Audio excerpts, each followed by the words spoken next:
There is a narrative that men leave first. They disappear without warning, fall out of love overnight, and they ghost because they're cowards. And yes, some do. But the truth that burns deeper than any heartbreak is this: women abandon themselves long before any man ever walks away. The leaving begins inside of us, quiet, slow, and almost invisible. It starts with the first time you soften your no. You let a boundary slide. You swallow discomfort instead of naming it. The first time you feel something and your gut tighten but choose to be polite over honest. Women do not get left. They disconnect themselves from one compromise at a time until the relationship becomes a place that no longer has room for their spirit. And the most painful abandonment of all is the one that we perform on ourselves. Men don't abandon women who are anchored in their power. They abandon the woman who's already abandoned herself because she stopped shining in the way that commands respect. She becomes small, accommodating, digestible, easy to manipulate, taken for granted, easy to mistreat. And it isn't because she isn't worthy, but because she believes she has to trade pieces of herself to be loved. And when a woman trades her essence for connection, the connection dies anyways. Maybe slowly, maybe violently, but it's inevitable. The black cat energy is not about avoiding heartbreak. It's about refusing to participate in your own abandonment ever again. It's recognizing the exact moments your body tightens, your breath shortens, and your tongue presses hard against silence. And choosing yourself instead of peace that will cost you your soul. A woman becomes impossible to leave when she stops leaving herself first. She doesn't contort. She doesn't tolerate half love. She doesn't beg for reassurance from a man who has not earned access to her softness. She does not collapse her own boundaries to avoid conflict. She does not romanticize potential and call it connection. She doesn't perform emotional pick-me gymnastics to secure affection. She is home to herself. And a woman who is home to herself is terrifyingly powerful. Because when she is rooted, she can love deeply without needing to disappear. She can open without dissolving, receive without losing herself. And if a man tries to leave, she will not chase because she does not care. Not because she does not care, but because she refuses to follow someone out of alignment from her truth. That is the kind of woman that's magnetic. Not because men want to possess her, but because she cannot be possessed at all. She chooses, she discerns, she evaluates, and she stands in sovereignty, not scarcity. And men who are used to being held above accountability will tremble in her presence. Women think their pain comes from abandonment, but the devastation always begins earlier. At the moment they choose the connection over self, they ignore the internal whisper. They override their instincts. They sense a misalignment but continue anyways because they crave closeness more than clarity. And I say this with all of the love in the world. You cannot build a life with someone on the version of you that betrays herself to keep love. That version of you is temporary. She is unsustainable.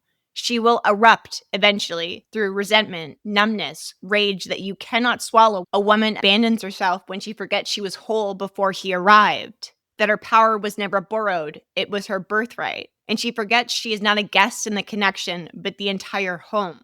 Men do not abandon women. Women leave themselves. And when you return to your power, you no longer grieve what walks away, because nothing taken from you is ever a loss when you refuse to lose yourself in the process. I'm Megan Webster, an abuse recovery coach, a trauma-informed strategist, and the woman a narcissist hopes to never meet twice. This is the Narcissist Worst Nightmare podcast, where women stop abandoning themselves for connection and start choosing partners who are actually capable of meeting them. This episode will break open everything you thought abandonment meant. It is going to expose the places that you detached yourself from and called it loyalty. We are not here to make you comfortable. We are here to make you sovereign. You do not wake up one day just disconnected from yourself. You bleed into it, slowly, silently, casually. You tolerate small discomforts. You rationalize emotional dissonance. You swallow truths that taste like metal while dismissing your intuition because you want this to work. You want this man to be different. You want the story to play out beautifully, even though your body has been screaming through tension, hesitation, and unease. Self-abandonment is subtle. It is not this big dramatic collapse. It is death by 1,000 paper cuts, the it's fines, the slow erosion of self-trust until you can't hear your own knowing through the noise of hope. It is the moment you convince yourself that intuition is insecurity, anxiety is an overreaction, and red flags are trauma talking instead of wisdom calling your name. It's the moment you let someone else's comfort matter more than your own.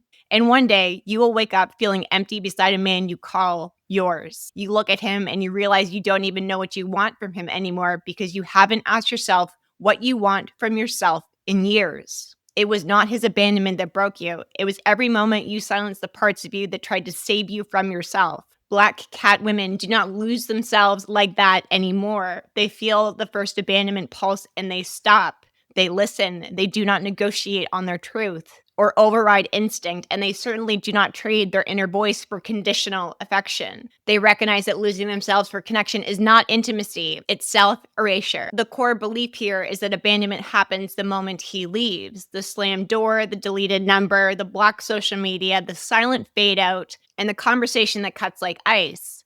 But abandonment began long before the breakup. It began in your body. The body knows before the mind fully understands it. Your nervous system hears what words tried to hide. A woman's stomach drops when a man's inconsistency mirrors something familiar from her past. Her breath becomes shallow when tone carries volatility. Her shoulders tense when she senses unavailability she cannot define yet. And her jaw will clench when she knows she's shrinking to be easier to love. You do not abandon yourself through logic. You abandon yourself through sensation. Instead of listening, you override. Instead of pausing, you rush. Instead of naming the discomfort, you soothe it for him. You intellectualize red flags, reframe pain into potential, mother grown men into lovers they hope one day will rise. Your body says leave, but your fear of being alone says stay. Your intuition says something's wrong, but your hope says maybe this time will be different. And that hope is a very sweet delusion. When you stop abandoning your body, men will stop abandoning you, because this requires you to shrink first. A woman who is rooted in her nervous system is not available for manipulation. She does not need closure. Her body already gives it. You do not need proof. Your instincts are already that. She isn't clinging to someone to undo her peace. She lets them go without ceremony. If this is landing for you and you're hearing me say these things and you're like, holy shit, I've lived this. This is my life. It's exactly why I built the Sacred Standards 30-Day Challenge, because healing is not passive talk therapy. You have done that. It is practiced embodiment. It's intentional. It's choosing yourself in small moments until it becomes identity instead of effort. I will teach you the one skill that changes every relationship you enter into next: self-loyalty. Not in a protective way. It's self-assurance in your behavior, in your body. In a moment where old you would self-abandon, this challenge doesn't allow you to do that. Men leave when the version of you they were benefiting from dissolves. When the woman who bent herself into the shape of their comfort reclaims her own spine. When she stops accommodating emotional laziness. When she grows and her growth exposes everything he refuses to evolve into. A man does not leave you because you're unlovable. He leaves because he can't survive inside a relationship where you have stopped abandoning yourself for him. Narcissists crumble when you return back to your power. Avoidant men flee when you stop chasing. Emotionally lazy men will leave when you stop carrying the emotional workload. And immature men will leave when you stop applauding the bare minimum effort. Abandonment is not rejection. It is your alignment correcting itself. Women cling to men who are leaving because they fear being alone with themselves. They are afraid of confronting how many times they walked away internally before he ever physically left.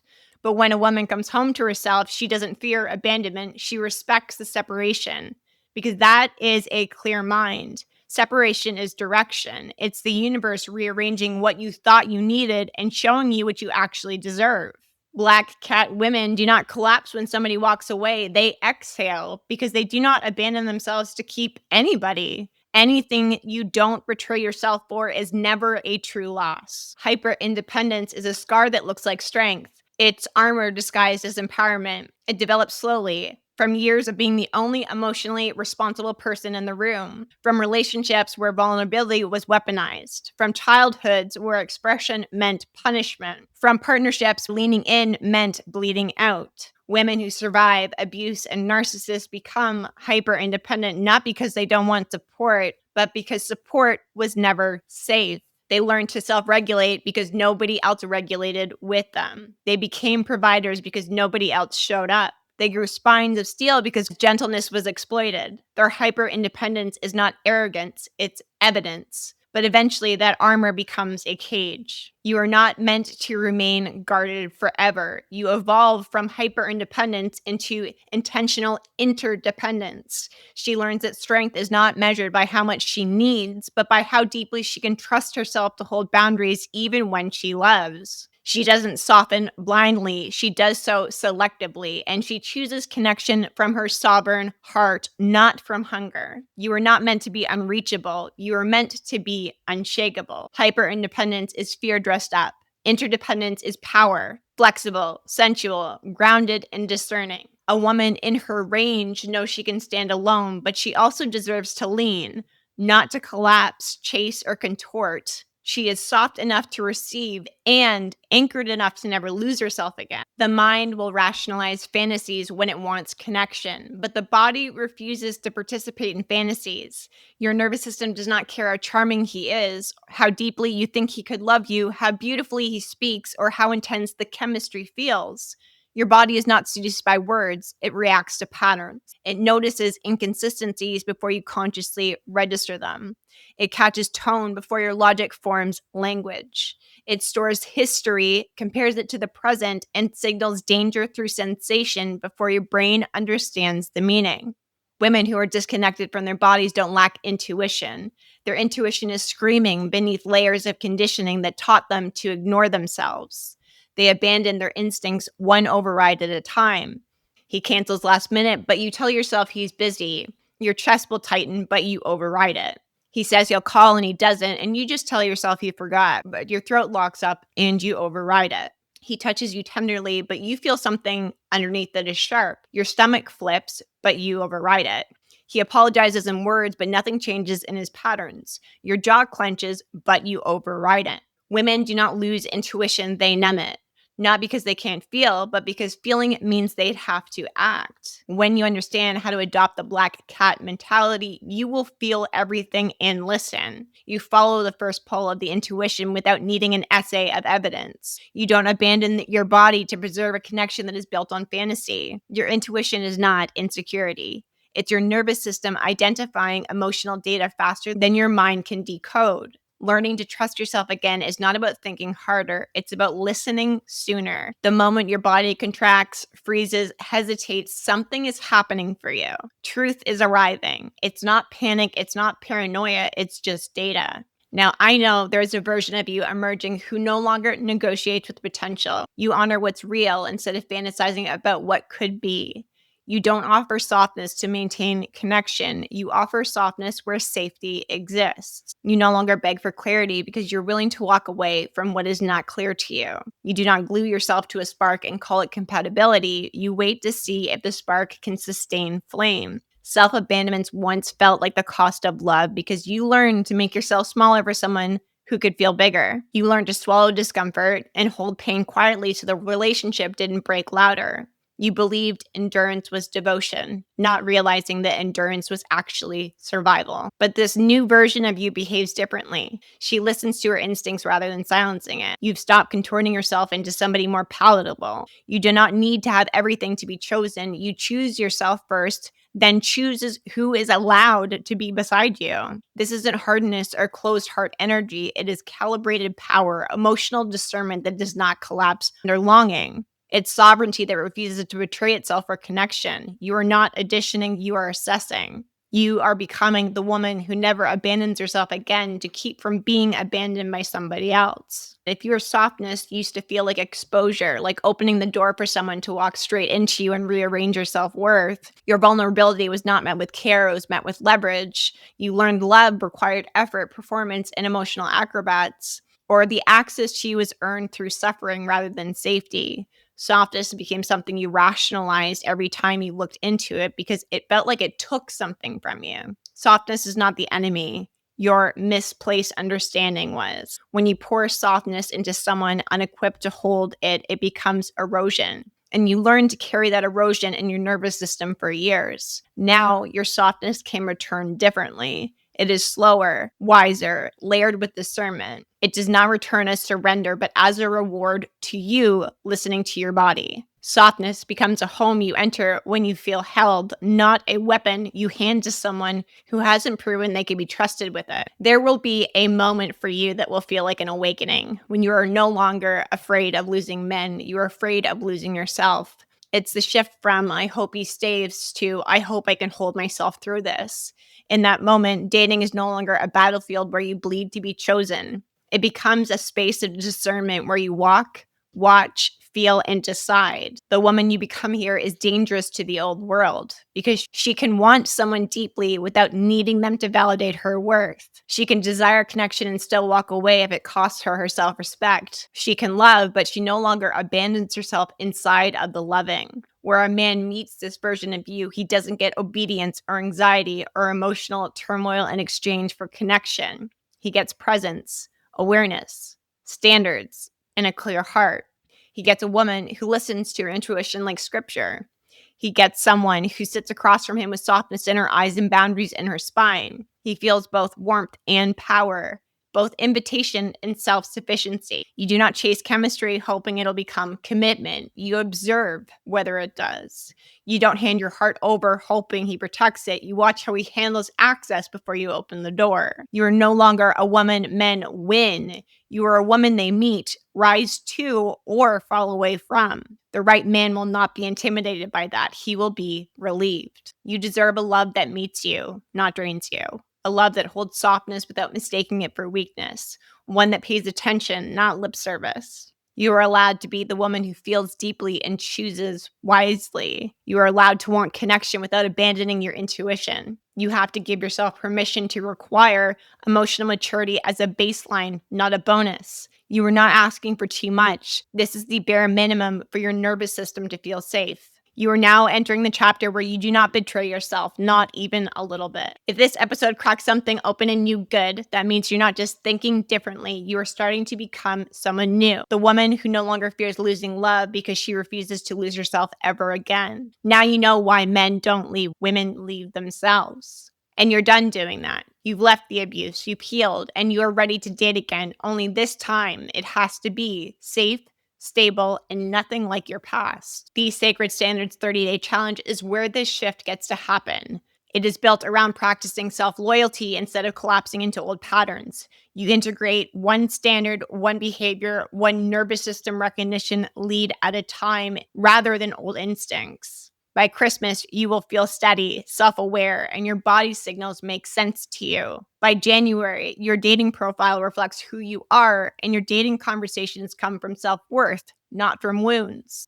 And by the spring, you are no longer pulled towards chaos. You are only meeting men who can match the woman you've become and have probably found your dream guy because you took the time to do the work. Inside, we have 2 coaching calls, a private space for message support. You get a dating profile audit from me so you're attracting the right men instead of recycled dynamics. You will also receive my first connection messaging scripts to filter men you don't want in a snap, a red flag detector so you can identify safety early on rather than sorting through confusion later. This is 30 days together of embodiment, not journaling, not hoping for change, but truly living it. Most people try on the new year, new me in January and will fall back into the same apps with the same choices and the same outcomes. Starting now means you enter 2026 with your standards already set. You are protecting the healing that you have earned, and you do not leave your safety up to luck.